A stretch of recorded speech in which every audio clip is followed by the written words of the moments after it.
Cheers, Ramblers. Hello, welcome. We have to tell you, this is going to be a long story today. We'll try to keep it entertaining and short, but it's going to be a long story today. We basically started this video 9 months ago. Yeah, 9 months ago, we had a grand plan, and it was going to be an awesome. This is a story of the greatest YouTube video never made. It started out, what, in September? Well, okay, we got a message, and when we received this message, it was from Linda. Linda has a channel with her husband, Jamie. The channel is called Roaming with Rosie. And I think you may have heard, if you heard about us, you heard about them. Yes, they're wonderful. So we get this message from them and they say, hey, we're in town, we want to meet up. Well, we get excited. When people get a hold of us and they're in the Pacific Northwest and they want to see something. We don't have friends. We don't have friends. We love it. We're so excited. So we met up with them and we showed them the #1 location in the Pacific Northwest to take photos at. And when we're at that location, we knew that it could be filmed differently throughout the year. So we had a genius idea that we were going to go back and film it in the winter. Yeah, and we didn't have a winter. You know, I was looking for that ultimate shot where everything's frozen, the 10 degrees. I was hoping for ice, blizzard-like conditions, yeah, and it never happened. And it never came. It was frozen for like maybe 1 or 2 days. Maybe. And that was it. And by the time we could get out there, it was gone. So there was going to be a video of the Multnomah Falls through the seasons. So basically we were there with them towards the end of summer, beginning of fall, and it was just kind of not as... There wasn't a lot of water falling. Not as much as we're used to, so we wanted to go back. So we waited and we waited and we waited, and you know what? By the time, and we wanted to go hiking. So we waited until the perfect time to go, which was about 9 months later, on the same day that some other friends contacted us and they wanted to meet up. So we're gonna show you real quick the day we had when we met up and showed Linda and Jamie around, and then we'll be right back. Hey. Hey everybody. So we're at the Women's Forum right now, and we are looking over at Crown Point, and we're gonna take them along this old historic highway and show them all the waterfalls that they can see, and take them to the most photographed waterfall in the Pacific Northwest. All right, Ramblers, let's get rambling. We wanted to begin our tour with Jamie and Linda at the Vista House atop Crown Point to get a great perspective of the Columbia River Gorge's beauty, which is perched 733 feet above the river. Vista House at Crown Point isn't just a scenic stop, it's a piece of Oregon's history. Built in 1917, the stunning octagonal building was designed as a comfort station for travelers along the newly completed Columbia River Highway, the first scenic highway in the United States. But the Vista House quickly became much more than that. With its Art Nouveau design, marble interior, and bronze detailing, it was dubbed the $1 Million Outhouse, a nickname that stuck, even though the final cost was far less. Over a century later, it stands as a tribute to human ingenuity and natural beauty, offering one of the most breathtaking panoramic views in the Pacific Northwest. From Crown Point, we continue east along the historic route of Highway 30 for some short hikes to towering waterfalls. We're doing a tour today and showing Jamie and Linda from Roaming with Rosie this area of the Pacific Northwest. Lateral Falls. What do you guys think for first-time visitors? It's a little disappointing. Yeah. I can see the disappointment in your face. You know, you turned around at least twice. Yeah. Saying, I'm out of here. Yeah. No, it's awesome. It's incredibly awesome. Knowing that we're here at a time of year when it's not at its finest blows me away to even imagine what it could be like. You can get right up next to it and you can hear like the sound that the water is. It doesn't sound like what I thought it would sound like. Oh, well, we wow. had to stop Jamie from wanting to actually go underneath the waterfall. And go swimming. Yeah, I was actually going to take my clothes off and take a shower. I thought it might be a little cold. This is an area that you've never explored. I mean, it just looks different, feels different, smells different, everything, Totally right? different. Yeah, the closest thing to it is I've been on the East Coast, like in Maine and going on up into Nova Scotia.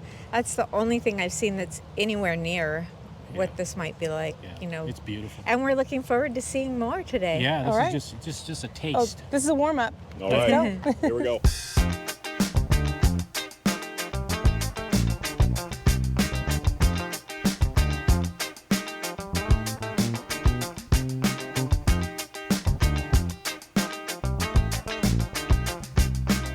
Well, what do you think of this one? This one is pretty cool. I love it. It's like a double waterfall. Like it hits down that point. You can't really see where the water disappears to.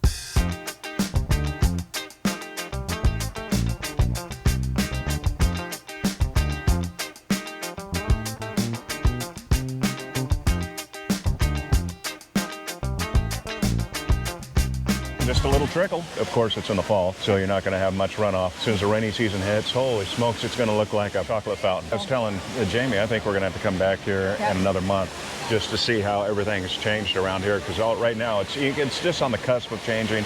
So in about another month or so, it's going to be in full force. So we're going to look at some autumn leaves. Okay. And we need to work on getting in shape, so we might just do that whole hike here next month. Well, I got a shape. I got a shape. It's not the shape I want. We're getting into a different shape. Not a shape, but we're a different shape. We like to be in a different shape. That's true. I'm already in shape, yeah. So. What do you guys think of this? Oh, it's awesome. Yeah. I was telling her one of the things, I don't mean to cut you off, but I'm cutting you off. Yeah. One of the things, ever since I didn't know where this was, but when I knew we were going to Oregon, this is one of the things I'm like, I have to see this, and I have to see Mount Hood. Yes. Yep. And this is incredible to actually be here and actually see it Yeah. in And firsthand. like you guys said, this is a trickle compared to how it can be. I'm like awed by how powerful it is, Yeah. and can only imagine like how loud it gets. Oh, it's deafening, yeah. If you ever do the hike, it's 2 miles. You can see people going up there. Yeah. And it's a lot of switchbacks, but you literally go right there above that. Okay. Right there. This is where we say our goodbyes, and actually, no. I think this is going to be, see you later. Well, wait. Yeah. Real quick, before we say goodbye, wasn't lunch good? Lunch was good. Yeah, it was really good. Yeah. I mean, we had burgers and Reubens, sandwiches and French fries. The ambiance is really nice. The And I building's good. incredible on the inside. It's really pretty. Oh, And yeah. the Hefeweizen that I got, I would normally have not thought anything about it, but you were like saying, well, do you taste this? Do you taste that? And I'm like, yeah, I do. Yeah, I do. Thank you so much. We really got. It wasn't enough It was time. so great that we really got to meet you guys. We're gonna It's do it fantastic. again. It was even better that We're we gonna got to do it meet you again. guys. Oh no.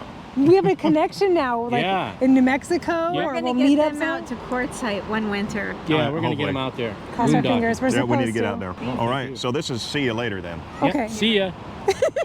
And we're back. Yeah, just as easy as that.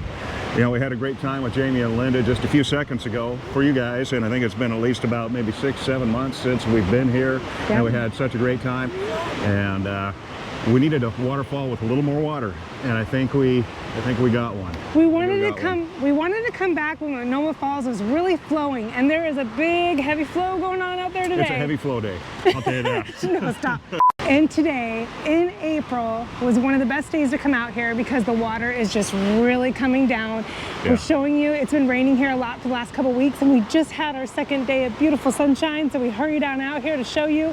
And not only are we going to show you Multnomah Falls, but if you look on the other direction, you get the beautiful Columbia River. So you get views from every angle when you're out here. You know, we're going to have a great time here finishing up what we started with Jamie and Linda from Roaming with Rosie, and we can't wait to get started. We're going to make it to the top this time. Last time we ran out of time and we were very hungry and very thirsty. We went down to the lodge there, had a little bite to eat, but now we've returned so we can get to the top, take a look around, and show you Ramblers what it's all about. Let's go. Switchback 5. 6 more to go, but I think the remaining switchbacks Not go yet. downhill. Not Like yet. from 9, 10, No. 11 go downhill. We'll let you know, but so far each one's getting a little bit steeper and a little bit longer. That's okay. Let's You go. Remember when we weren't out of breath years ago? So we crested the hill. Last look couple of forward. switchbacks coming down. You see the creek that feeds into Multnomah Falls.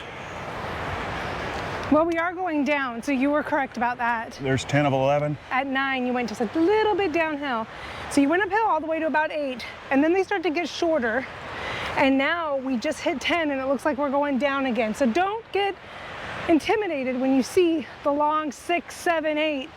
Don't worry. Oh, there's a sign from Multnomah. Yeah, and see, then we can go, you can go hiking all the way out into the mountains. Oh, Larch yeah. Mountain, yeah. So Look this at all is the waterfalls. So yeah. many waterfalls. lots to do. Lots to do, baby. Amazing.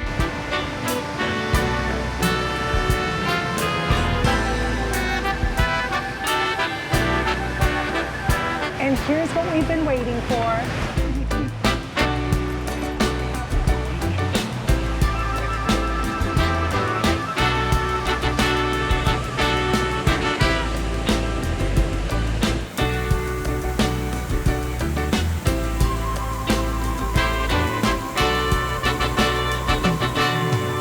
It's been a couple years since we've done this, but we made it to the top. And when we were here with Jaime and Linda, we were in a hurry. We had other things we had to get to. So we brought them here, told them all about it, had lunch with them, and then we had to take off. So we made a decision that day when we left that we're gonna come back, show you how to get to the top. It's only 1 1/4 mile is all it is, but it is straight uphill. There are 11 switchbacks. When you start stressing out at switchback 6 or 7 or 8 because they seem long and uphill, don't worry, the last couple 3 are all down. It's worth it. This is a beautiful view of the Columbia River, the top of Multnomah Falls, and this beautiful Pacific Northwest view is phenomenal.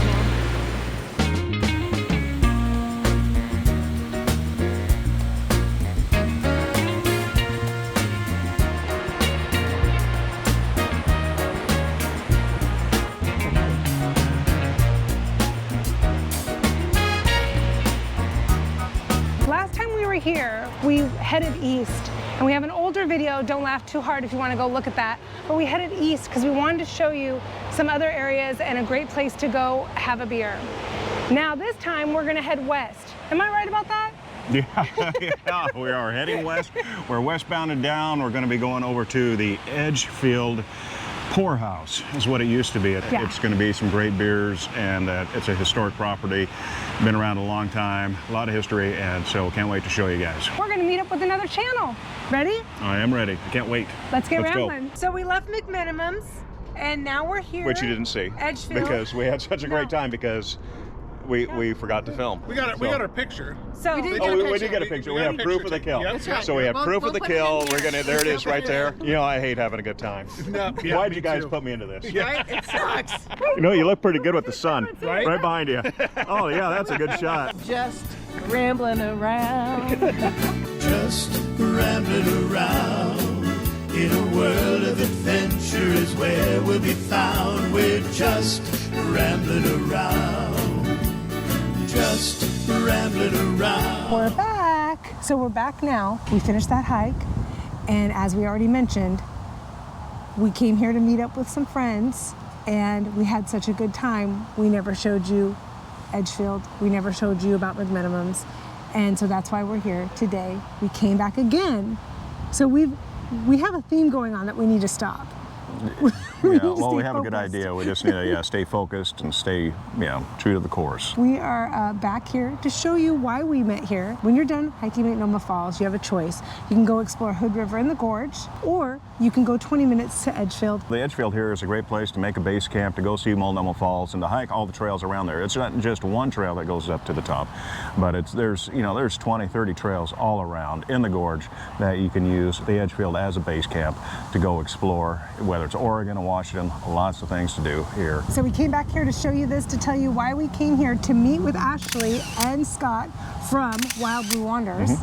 We came here, met up with them, we had too much fun, and we didn't even show you why we came here. So this is a great place to enjoy if you went to hike the falls. We're gonna still show you around a little bit, tell you a little bit more history, and then we're gonna tell you the biggest thing that happened out of all this, which wasn't a failure, it was a big success, but it was crazy because it's gonna lead to the next several videos, because it's insane. Let's go check out the distillery.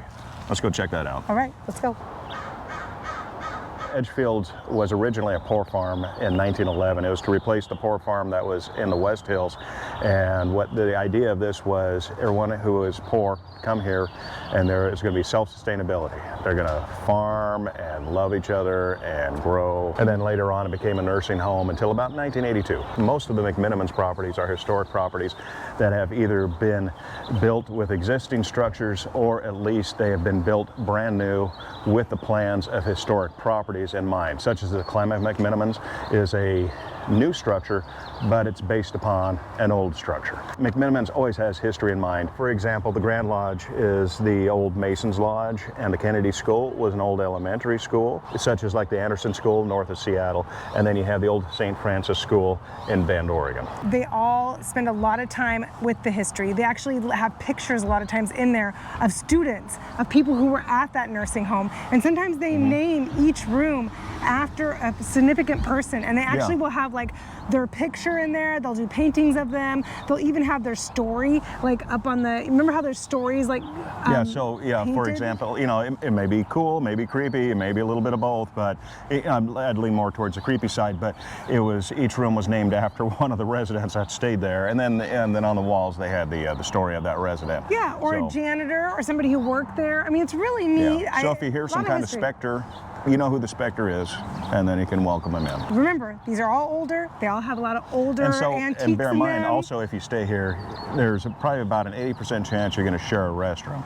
So not a lot of these properties have a room with its own restroom or bathroom. Yeah. You know, so they have some. You can try for them, book them ahead of time. But it's, what is it called where you share it? European. It's called European style. European style. Yeah. European with others. Yeah, European with others.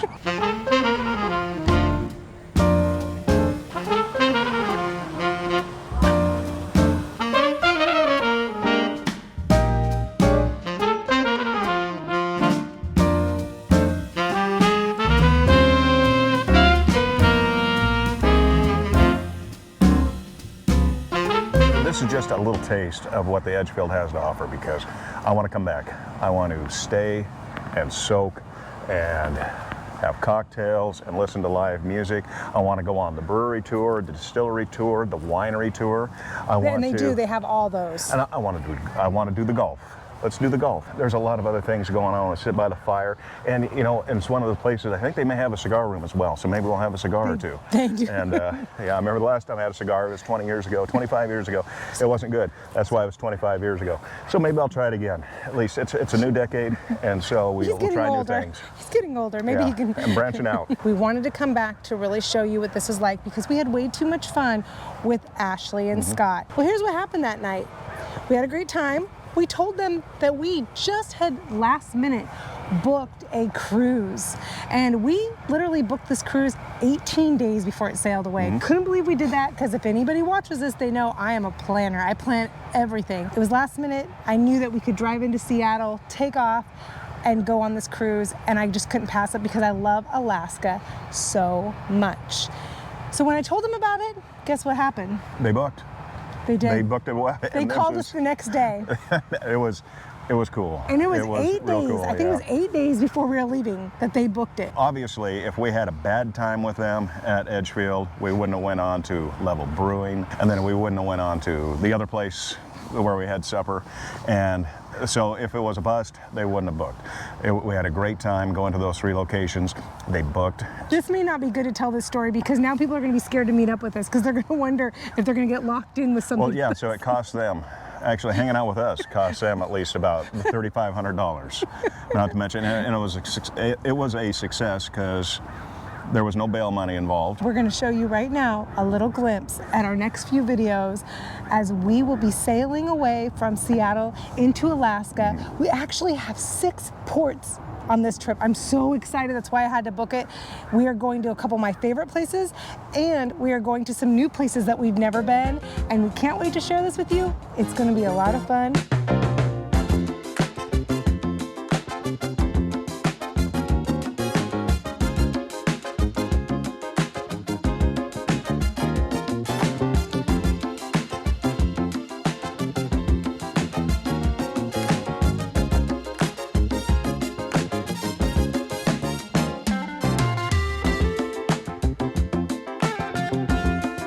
So obviously, as you can tell by the video, we had a phenomenal time. I just want to say thanks to Scott and Ashley, Wild Blue Wanderers, and I'm wore out. And oh, and the story's gone so long. Thank you, Jaime and Linda, for meeting up with us as well. Sorry. Oh, yeah. So started way back in September, and we come full circle here now, 9 months later, you know, enough time to have a child. And the child is another cruise. And so, what a phenomenal time. And we want to thank you again for just rambling around.